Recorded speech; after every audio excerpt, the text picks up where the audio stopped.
9. Gypsy Rose Blanchard and Nicholas Gaujon. Dee Dee Blanchard claimed her daughter Gypsy had dozens of health issues. She was wheelchair-bound, dependent on a feeding tube, and bald from chemotherapy.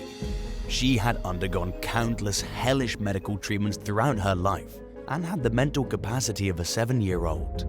The mother-daughter duo received a lot of financial help due to Gypsy's conditions, and in 2008, Habitat for Humanity built them a small home in Springfield, Missouri. Dee Dee also received government assistance, disability, and child support from Gypsy's father. However, the only thing keeping Gypsy in her wheelchair was Dee Dee, who suffered from Munchausen by proxy syndrome. Her daughter was perfectly capable of walking and eating solid food and had no major health issues. So her mother shaved her head and forced her to use a wheelchair. To keep Gypsy silent, she beat her, handcuffed her to her bed, restricted her communication with the outside world, and convinced her that something really was wrong with her. Dee Dee also told Gypsy she had paperwork proving her daughter's mental issues and that the police would never believe anything she said. By the time Gypsy met 23-year-old Nick Gaujon online in 2012, she was in her 20s, but thought she was still a teenager.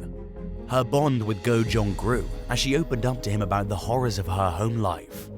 Together, they hatched a plot to murder Dee Dee, and in 2015, Nick stabbed her to death in her bed. The couple then fled to Gaujon's home in Wisconsin, but law enforcement traced their location through their social media posts and arrested the pair a few weeks later. Gaujon received a life sentence, but Gypsy's story of lifelong abuse received a lot of sympathy. She took a plea deal and pled to second-degree murder in exchange for a 10-year sentence. 8. Mandy Colby and Edward Chen. Mandy Colby from Virginia was a single divorced mother when she started dating Ed Chen in 1995. They tried to hide the relationship from Ed's wealthy Taiwanese parents, who wanted their son to be with women from a similar background. The Chens eventually discovered the relationship, and Ed began to change under the increasing pressure from his family to leave Mandy. One day, he vanished, and Mandy later learned that his parents sent him to a mental institution in Taiwan. In the meantime, Mandy received letters ordering her to stay away from Ed. Suddenly, Ed returned to the US and told Mandy that his parents were no longer going to be a problem. Mandy gave the relationship a chance, but Ed became increasingly paranoid and distant. When Mandy demanded answers, he confessed to killing his parents and brother and said he left their bodies inside the family's mansion. The victims lived mainly in Taiwan, so nobody in the US knew they were missing. The bodies remained there for 4 years before a friend helped Ed dispose of them in the nearby Chesapeake Bay. Both Mandy and the woman Ed dated after her eventually came forward to law enforcement. Ed pleaded guilty to the murders and received a 36-year prison sentence. 7. Angel Garcia and Megan Grunwald. 17-year-old Megan Grunwald convinced her parents to let her 27-year-old boyfriend, Jose Angel Garcia Huagui, move into their Utah home in 2014. Megan's father disapproved of both the age difference and Angel's explosive temper, but he failed to get the support he needed from the rest of the family to kick him out. Tensions between the two men escalated, and Megan's dad left for his own safety. At the time, Angel was on parole for a stabbing he'd committed years earlier.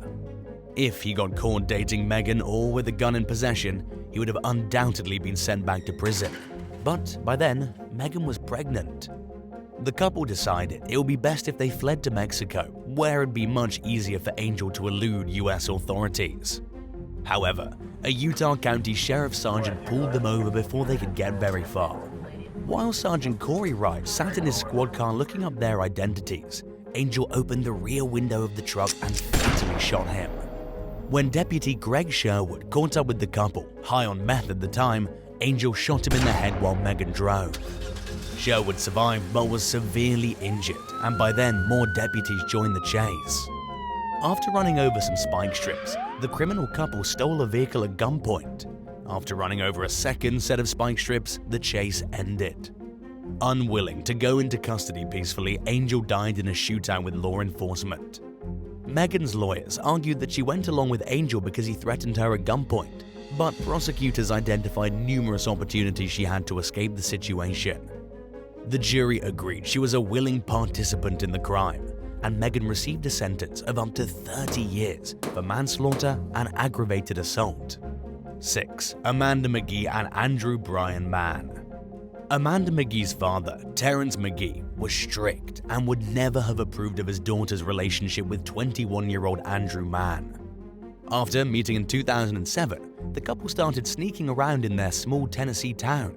They spent every waking moment together and were engaged within 2 weeks of knowing each other. Terrence became suspicious of Amanda's lies and grew fearful that she would become like her absent birth mother, who allegedly chose men and partying over a respectable lifestyle. So he tightened his grip on his daughter's activities. Amanda repeatedly told Andrew that her father abused her, making him feel obligated to protect her.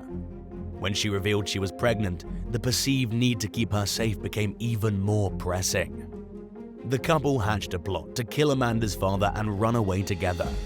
Andrew shot Terrence while he was napping one day and told Amanda they also had to kill her stepmother, 41-year-old Elisa McGee, who was at work at the time. Amanda didn't want to kill Elisa, but Andrew insisted on it and shot her when she arrived home. However, they didn't ride off into the sunset like they'd hoped and were quickly apprehended for the murders. Andrew Mann is now serving 2 consecutive life sentences, and Amanda received a total of 45 years for her role in the crimes. Both have appealed their cases but remain behind bars with their original sentences upheld. 5. Tana Flores and Ashley Doolittle. 18-year-old Ashley Doolittle left her family's Berthoud, Colorado home to run an errand one day in 2016 and never returned. Her concerned loved one soon found her car at a nearby reservoir, but Ashley was nowhere to be found. Around the same time, her ex-boyfriend Tana Flores also vanished without a trace. Ashley had recently broken up with the young man, and his friends told investigators that he seemed really depressed over it. It wasn't long before a neighbor reported that Tana's pickup truck was parked outside his grandfather's house, 275 miles away in Larimer County. The person told police they'd seen the teen removing a large bundled blanket with a human arm sticking out of it. Ashley's loved one's worst fears were confirmed when police stormed the property and found her body in Tana's truck. During questioning, Flores allegedly told detectives that he shot the young woman twice in the head because he was angry with her. Text messages that were presented in court revealed how desperately attached he was to Ashley, as if he believed he'd never be able to move on even if he tried. However, it was no excuse to commit murder, and he has a lot of time to reflect on his actions as he serves a life sentence without parole for the crime. 4. Alicia Woodward and John Esposito. 18-year-old Alicia Woodward and 21-year-old John Esposito fled Pemberton, New Jersey together in 1996, just weeks after meeting. When John's car broke down in North Carolina, the couple carjacked and abducted 85-year-old Lola Davis. They drove to Georgia, bludgeoned her to death in a field, then continued on to Alabama where they abandoned the car. Weeks later, 91-year-old Lawrence Snyder and his 86-year-old wife Marguerite were found beaten to death just outside of Adrian, Texas. Someone had also used their ATM cards in multiple states to withdraw over $1,000. Luckily, Esposito and Woodward were caught driving the slain couple's car in Colorado. During questioning, police learned they'd approached the Snyders claiming they were having car trouble. The elderly couple agreed to drive them to a hotel and ended up paying for their kind deed with their lives. While searching the suspect's abandoned home, investigators found several of Esposito's handwritten ramblings stating that he was going to live off of other people and that Satan was going to take care of him. For his crimes, he's currently on death row, and Woodward is serving a life sentence behind bars. 3. Michaela Wegner and Harold Anthony Holt Jr. When 15-year-old Michaela Wegner met 19-year-old Tony Holt at a Virginia supermarket in 2004, her mother, Lori Jane Graham, thought the man was a little too old for her daughter. Lori Jane liked Tony, but she didn't want Michaela dating yet, so she forbade them from seeing each other. Like any other rebellious teenager, Michaela didn't listen, and the two of them began a relationship. When another parent told Laura Jane that the pair were dating secretly, she refused to let Michaela go to prom with Tony. Laura Jane also suspected her daughter of having Tony over on days when she stayed home sick from school. After repeatedly catching Michaela in lies, Laura Jane confronted Tony face to face and told him that he needed to back off. A few days later, Tony reassured her that he and Michaela had stopped dating and decided to just be friends. The concerned mother's relief was short-lived because Laura Jane found a hidden stash of recent photos of Michaela and Tony kissing, cuddling, and acting very much in love. At the time, Michaela was about to visit her father in Wisconsin for Christmas, so Laura Jane told her that they would discuss the matter when she returned. However, that discussion never happened. Just days into the new year, Laura Jane came home to find Michaela and Tony on the back deck of the family's home with gunshot wounds to their heads.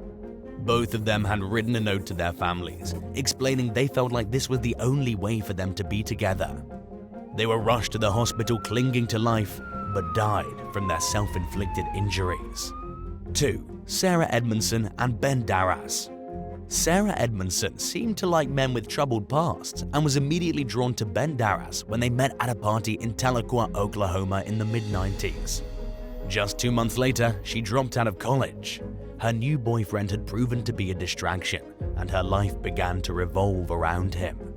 After dropping acid and watching the movie Natural Born Killers one night in 1995, the 18-year-olds decided to try emulating the plot, which is about a couple who go on a multi-state murder spree.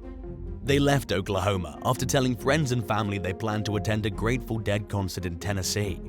However, they drove to Mississippi instead, where Darras fatally shot cotton mill manager William Savage, and he took a piece of blood-stained cloth as a souvenir. While passing through Ponchatoula, Louisiana the next day, Edmondson shot a convenience store clerk named Patsy Byers, leaving her permanently paralyzed. Authorities tracked the pair down at an amusement park in Oklahoma, where they were having a fun day as if they hadn't just committed numerous horrific crimes. At the time, law enforcement officials didn't know about the Mississippi murder yet. Edmondson told her attorney about it in exchange for immunity in that particular case, but additional charges were brought against Darras. Darras was consequently sentenced to life in prison for the murder of Savage.